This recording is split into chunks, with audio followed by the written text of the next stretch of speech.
Good morning, everybody. Good morning. Good morning.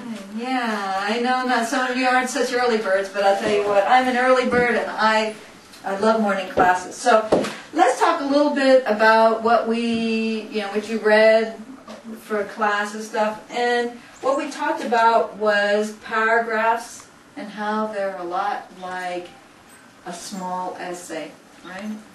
We talked about that they have to have like a small thesis, right, to make a good paragraph, and all the ideas in that paragraph have to be supporting that thesis. Just like if you're writing a big essay, all the ideas have to support your thesis statement. We also said that there has to be a closing sentence that supports, kind of wraps up what's going on in the whole paragraph. And I know some of you think, my goodness, how in the world am I going to do all that in just 5 or 6 sentences? Believe me, you can do it. Then, this here closing idea can also move us on to the next idea. It can be like an introductory phrase that somehow introduces the next idea. Now, when we talk about a paragraph, these are all things in a paragraph. It already seems kind of complicated, right? Maybe? What do you think? In English. Well, a paragraph has to have 2 other things going on, all right? It has to be cohesive, and that's kind of a big word. And unified. Does anybody know what cohesive means? No? Cohesive, like sticks together. Like what? Sticks together. Yes, very good, Jason. I liked the way you put that together like that. That was good, yes. So it needs to stick together. A paragraph needs to stick together, right? And unified. I'll write that down here. Thanks, Jason. And thanks. Peggy? What about unified? Together, also. So we have a lot of togetherness going on. So yes, actually, but what together? That's a good word for it. But what should be together? So if we're talking about, maybe I didn't give you enough time. Anybody have any ideas? The ideas together. Very good. Yeah, that's right. The ideas should be together. So if we're talking about how my son Patrick had maybe how he got up in the morning and what he eats for breakfast, we shouldn't talk about, I don't know, my daughter Nicole and how she likes to put her shoes on or whatever. It all has to be we're talking about one sort of idea, one topic within that paragraph. We don't jump around. We don't talk about a red car and then talk about the bus coming down the street. Although it may have happened about at the same time we saw the red car and the bus. All the ideas have to be unified together. And they have to flow, they have to stick together. So it's like shifting a car. That if I don't know how many of you are used to or have ever driven a manual car, or if you've only driven automatic. But if you're driving a manual car and you go from 1st gear into 3rd gear, it just doesn't work very well, does it? No, what happens? Stalls. It can stall, yes. Or everybody in the car goes like, right? It's the same way when you write a paragraph, it needs to flow and go, what was that? Okay, so today, what we're going to do is we're going to talk about transitions. Transitions make this cohesion, this sticking together so much more easy.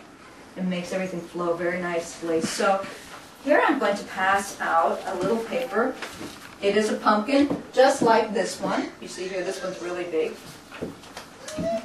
Miss Peggy. Mr. Jason. Lois. Okay, you can see on this paper some examples of transitions. Actually, this is taken from your handbook, and all I did was take everything from your handbook and put it into one handy-dandy paper that will help you to be able to organize your thoughts without ruffling through your book. Right? So what are some of the things that show transition, things that can make things cohesive? You can just read it off your paper. Showing similarity. Showing similarity, okay? And And some- likewise. Likewise. Okay, in the same way.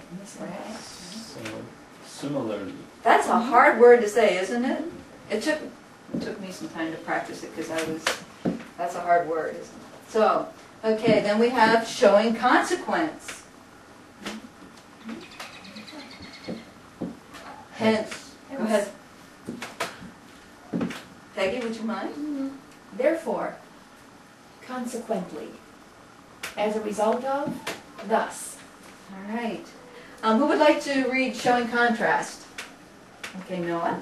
However, instead, nevertheless, although, in spite of, on the other hand, not only.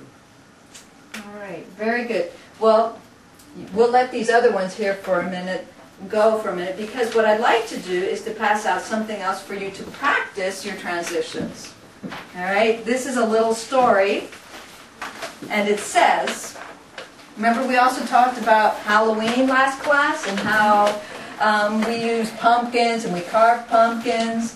Well, that's why we have this little, the power of the pumpkin here. And so what you're going to do is you're going to practice these transitions from your power of the pumpkin, and you're going to see how many of them you can put into a nice flowing paragraph. These will really help you to be able to do that. So the story is, it was the day before Halloween.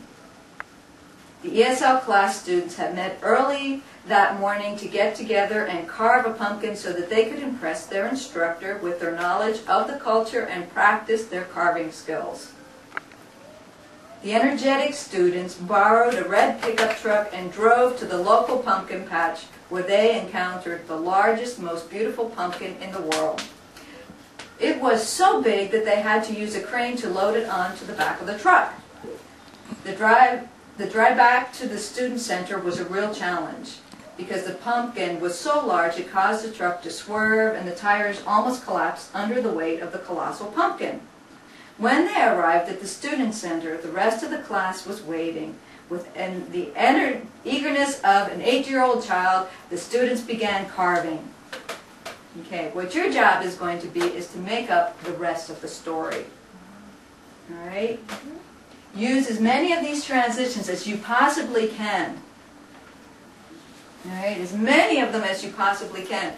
And the person who writes a paragraph with the most that flow as nicely as you can, keeping your ideas unified if you can, the person who writes the most actually will get a free Frosty from Wendy's, okay? So we'll read them out loud, and then when we're all done, then we'll see who has the most.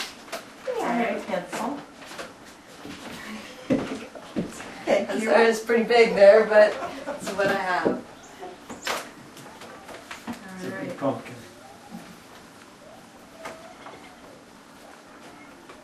Does everybody understand what they're supposed to do? Yes.